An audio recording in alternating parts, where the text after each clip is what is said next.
All right, so today we're diving deep into scaling businesses, right? Mm-hmm. And we've got these two really cool interviews from ScaleUp Radio, right? With Robin Waite and Tarek Jomaa. Yeah, it's interesting, isn't it? Because you've got two entrepreneurs from completely different backgrounds, Yeah. but they both share this incredible wisdom about, what it takes to really scale up a business. Right, right. So, So first, we've got Robin Waite, Mhm. founder of Fearless Business. Yeah. And, he helps service-based businesses kind of break free from, that whole trading time for money thing. That's right. Time for money trap. Yeah, yeah. And his story is really interesting. He built this super successful web design agency, Yeah. but eventually just hit a wall, like burnt out, Yeah. Total burnout. And it's a good reminder that even when things look successful from the outside, the pressure and the demands of scaling a business can really take their toll. Yeah, totally. And what's interesting, when he announced he was closing the agency, his staff and clients were like super supportive. Wow. Yeah, they totally understood his reasons and respected his decision. Yeah. It shows you the power of building those strong relationships, even in business. Yeah, for sure. And that whole experience actually led Robin to starting Fearless Business, right? It's like he realized he had all this knowledge to share and he could actually help other entrepreneurs avoid that same burnout trap. Yeah. And so now he focuses on three core pillars, Yeah. right? Productizing services, pricing confidently, and mastering sales. Right. And get this, he actually increased his prices dramatically, Oh, wow. and his support calls went way down. What? How did that work? Right. It's crazy. Well, he shifted his focus, right? Okay. From selling his time to selling the value and the outcomes he delivered for his clients. Oh, interesting. So instead of charging by the hour, right? Mm-hmm. He started pricing his services based on the specific goals his clients wanted to achieve. Oh, smart. And he calls it goal-focused pricing. Goal-focused pricing. I love that. Mm-hmm. So instead of thinking my hourly rate is X dollars, you're thinking I can help my client achieve Y result, and that's worth Z dollars to them. Exactly. It Yeah. changes the whole conversation, Totally. and allows you to command higher prices because you're focused on the transformation you provide, not just the time you spend. It's about the value, Yeah. right? Not Yeah. the time. And when you're delivering those real results, Yeah. clients are happy to pay a premium. Oh, for sure. Now, Robin also talks a lot about hiring the right people, Of course. Yeah. right? People who fit your company culture, share your values. He calls it hiring for family photo fit.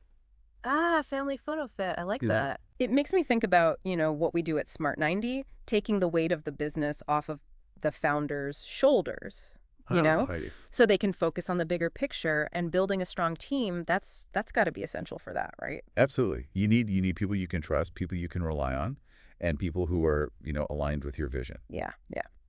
Okay, let's talk about marketing, because Robin, he had a really interesting strategy shift.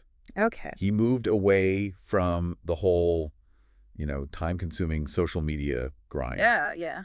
And focused instead on strategic partnerships. Interesting. And he calls it his Dream 100 strategy, Dream with 100. where you identify like 100 ideal partners who already reach your target audience, Oh, okay. right? And then you find ways to collaborate with them, Think so? whether it's, guest blogging, podcast appearances, or joint ventures, all sorts of things. Yeah, I like that. You gave this great example, how appearing on a popular YouTuber's podcast brought him thousands of leads. Yeah, and a huge revenue boost. That's awesome. It shows that sometimes, the most effective marketing is about leveraging existing audiences Yeah. rather than trying to build everything from scratch. Yeah, like finding those perfect referral networks, right? Yeah, People who already trust and respect your partners, and so they're more likely to become your clients. exactly. Yeah. Okay, so we've covered a lot of ground with Robin Waite. A lot of ground. Now let's switch gears and talk about Tarek Jomaa. Okay. He's got this fascinating background in motorsports engineering, Oh, really? which he's now applying to leadership training. Motorsports and leadership training. That's a really interesting combination. I know, right? Yeah. But he draws these really insightful parallels between, the performance of a race car and the performance of a team. Okay. This sounds intriguing. Tell me more. Okay, so Tarek talks about how the grip of a tire it isn't linear. Okay. There's this sweet spot where it performs optimally. But if you push it too hard, the grip actually decreases. And you risk losing control. And he believes humans have a similar, performance curve. Oh, interesting. So you're saying there's a point where like pushing harder actually backfires. Exactly.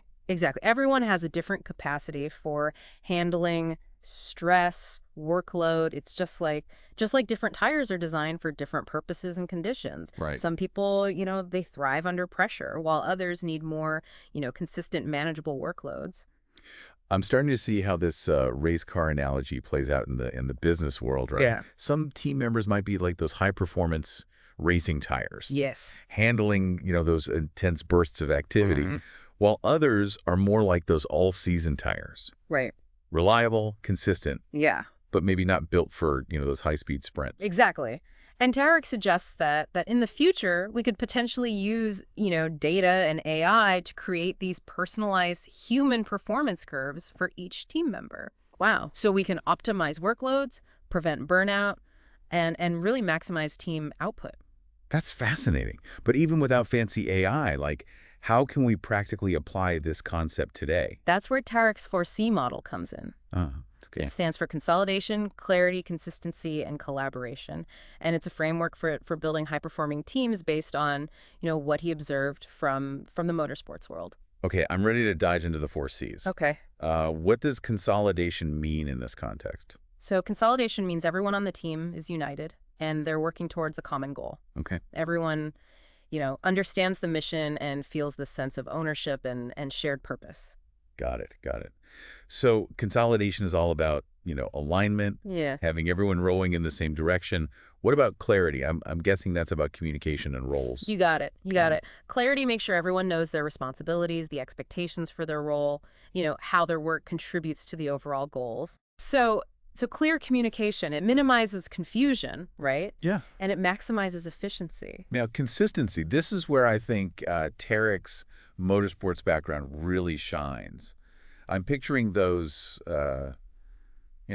pit stops. Oh, yeah. Those perfectly choreographed routines, repeated flawlessly time after time. Yes, exactly. It's about developing repeatable processes, right? Yeah. To ensure quality and efficiency. And when everyone knows what to expect and how things work, you reduce errors, you streamline operations. And finally, we have collaboration. Working together effectively, sharing knowledge, supporting each other. Yes, but Tarek adds an interesting twist here. He believes that even teams with internal conflict can still collaborate effectively. Yeah. As long as there's consolidation and clarity. Wait, so you're saying a little disagreement can actually be a good thing? Absolutely. Think about it. If everyone always agrees, you might miss out on important perspectives, creative solutions. Right. What we call constructive conflict, where people feel comfortable challenging ideas respectfully. Yeah. It can actually lead to better outcomes. This is blowing my mind. I'm starting to see how Tarek's, unconventional background in motorsports gives him this unique perspective on leadership and team dynamics. Yeah. And here's where it gets even more interesting. He also talks about how founders can sometimes become victims of their own success. Oh, yeah. Struggling to let go of control as their business grows. Yeah. It reminds me of that book, The E-Myth, right? Oh, yeah. The E-Myth. Classic. I think Tarek mentioned it. It's all about how entrepreneurs often get stuck in that technician role. Doing the work themselves. Doing the work themselves instead of building systems and delegating. Yeah, for sure. And to address that, Tarek uses a tool called the discretionary leadership matrix. Okay. It helps leaders categorize tasks based on their expertise and the level of detail required. And it makes it easier to decide, what to delegate, what to teach, and what to learn. So it's all about understanding, where your time and energy are best spent. Yeah. And empowering your team to take ownership of other tasks. Exactly. I'm seeing a lot of parallels between what Robin and Tarek are saying. Yeah. Even though their backgrounds are so different. I know. It's fascinating how their paths have converged on these core principles of scaling, right? Yeah. Building a strong team. Yeah. Focusing on value. Right. And empowering others. And on that note, I think we've covered a ton of ground in this first part of our deep dive. Before we move on to part two, I think it's good to take a moment to reflect what's resonating with you so far. Yeah. And we'll be right back after a short break. to dive even deeper into the challenges of scaling and how you can apply these insights to your own business. Absolutely. So welcome back. I hope you've had a chance to really kind of, digest all those insights from Robin and Tarek. What really struck me was how they both emphasize the human side of scaling. Yep. It's not just about numbers and strategies, right? It's about building a strong team, understanding your own capacity, and fostering the right kind of collaboration. Yeah, absolutely. And I think, that brings us to a really important question, right? How can you apply these principles to your own business journey? Right. Let's start with Robin's advice on productizing services. Yeah. Think about what you offer your clients. Are you still stuck in that time for money trap? Yeah. Trading hours for dollars. Or have you found ways to package your expertise into clear, valuable products or services, right? That delivers specific outcomes for your clients. Robin found that by focusing on the value he provided, like helping his clients achieve those income goals, he could confidently charge higher prices. And that shift in mindset, it's something we see a lot of founders struggle with at Smart 90. Yeah. They're so focused on those day-to-day tasks that they undervalue their own expertise. And the transformative results that they deliver. Right. And remember, when you raise your prices strategically, you often attract more committed clients as well. Right. Yeah. Who are serious about achieving those results. And that can lead to less hand-holding, right? Yeah. And ultimately greater profitability and satisfaction for both you and your clients. It's a win-win. Yeah, it's a win-win. Now let's move on to team dynamics. Think about your team. Right. Do you have the right people in place? Yeah. People who share your values, fit your company culture, and complement your strengths. Yeah. Remember Robin's family photo analogy? Oh, yeah. Imagine everyone on your team in a family photo. Right. Does it feel harmonious? Yeah. Are there any glaring mismatches? And it's not just about liking each other either, right? Yeah. It's about having diverse perspectives and skill sets that work well together. And this is where, Tarek's insights on conflict come in. He believes a certain level of disagreement can be healthy for a team as long as it's constructive. Yeah. Think of it as a brainstorming session where everyone feels comfortable challenging ideas respectfully. Yeah, respectfully. Leading to more innovative solutions. Right. Makes sense. But how do you actually foster that constructive conflict? Right. It starts with creating a culture of psychological safety, where people feel comfortable speaking their minds without fear of judgment. Right. Or reprisal. That reminds me of something we often tell founders at Smart 90, right? Yeah. Learn to delegate effectively. You can't be the bottleneck for every decision. Exactly. You got to empower your team to take ownership. Give them the authority to make decisions within their areas of expertise. Trust them to do their best work. Now, thinking about Tarek's 4C model, right? How would you rate your team on each element? Yeah. Consolidation, clarity, consistency, collaboration. Where are your strengths? And where do you have room for improvement? Yeah, good question. For example, are your goals clearly defined and communicated to everyone on the team? Do you have, documented processes for key tasks? Right. Or is everyone just winging it? Yeah. Are there opportunities to improve collaboration and knowledge sharing? I mean, taking a step back to look at those 4 areas can really help you identify bottlenecks and areas where you can optimize your team's performance. And don't forget Tarek's point about founders becoming victims of their own success. As your business grows, it's crucial to learn how to let go of control. Yeah. And delegate effectively. And that's where the discretionary leadership matrix can be a really powerful tool. Right. It's a simple but effective way to categorize tasks based on your expertise and the level of detail required. Yeah. For instance, routine administrative tasks, those can often be delegated. While strategic planning, that likely requires your direct involvement. Yeah, for sure. And visualizing your workload in this way can really help you identify areas to delegate, to coach, or even to learn, Yeah. freeing you to focus on those high impact activities that only you can do. That brings us to marketing. Are you still spending countless hours on social media, hoping to magically attract clients. Oh, yeah. Or are you focusing on building those long-term assets, like Yeah. strategic partnerships and collaborations that Robin talked about? Remember his Dream 100 strategy. Yeah. Think about who already reaches your ideal clients, right? Mm. And brainstorm creative ways to partner with them. It could be a guest appearance on their podcast, a joint webinar, or even just, offering valuable content to their audience. Remember, leveraging those existing networks can be far more effective than trying to build everything from scratch. It's all about finding those win-win situations, right? Where you're both adding value to each other's audiences. Exactly. Now, I know all of this sounds great in theory, but running a business, it's demanding, right? Yeah. How do you find the time and the energy to implement these strategies? That's a great question. And it goes back to what we were talking about earlier, right? Prioritization and delegation. Remember the Pareto principle. Oh, yeah. 80% of your results come from 20% of your efforts. Classic. Identify those high-impact activities that only you can do, and then ruthlessly delegate everything else. Think about it. What tasks are truly moving the needle in your business? Focus your energy there and find ways to streamline or outsource the rest.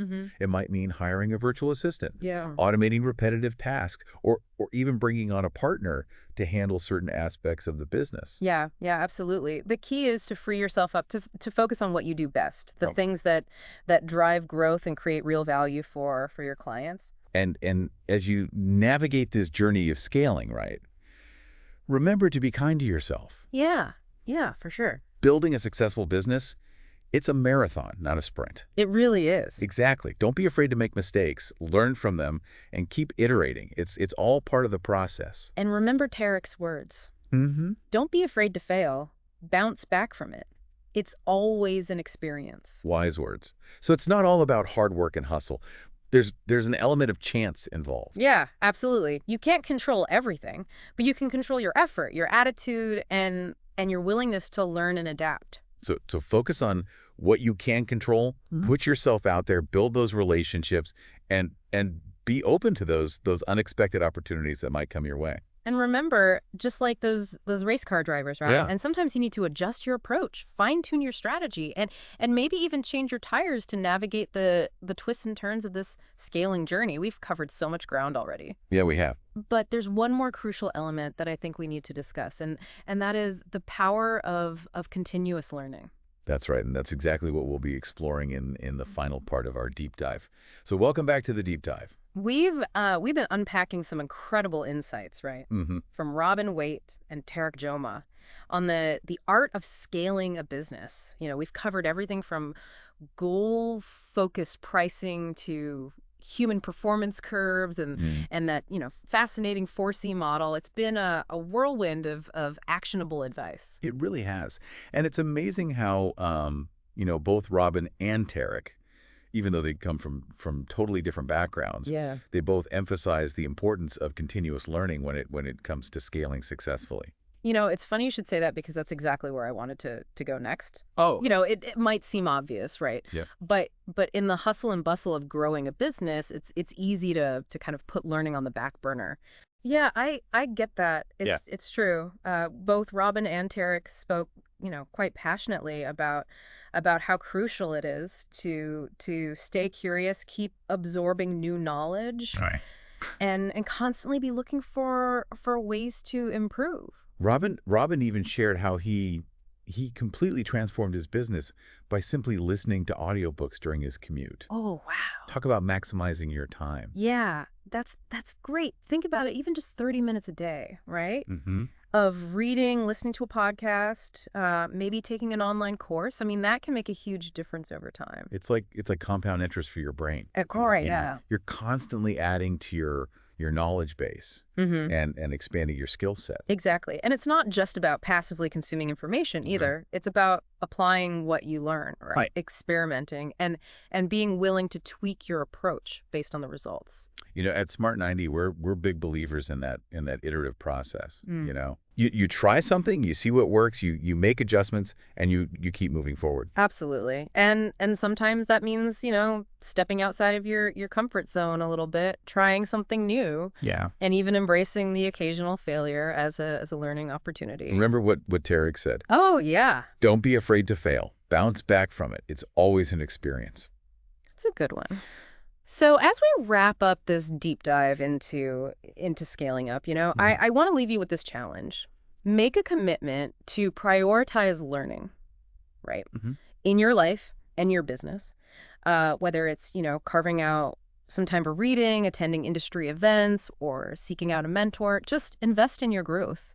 Because in the ever-evolving world of business, the ability to learn and adapt, that's what sets successful entrepreneurs apart. So keep those brains engaged, keep those ears open, and those minds hungry for knowledge. Who knows what incredible opportunities await, when you combine hard work with a commitment to lifelong learning. And that's a wrap on this episode of The Deep Dive. We hope you've gleaned some valuable insights from Robin and Tarek's experiences, and we encourage you to put their wisdom into practice as you scale your own businesses. Until next time, keep diving deep.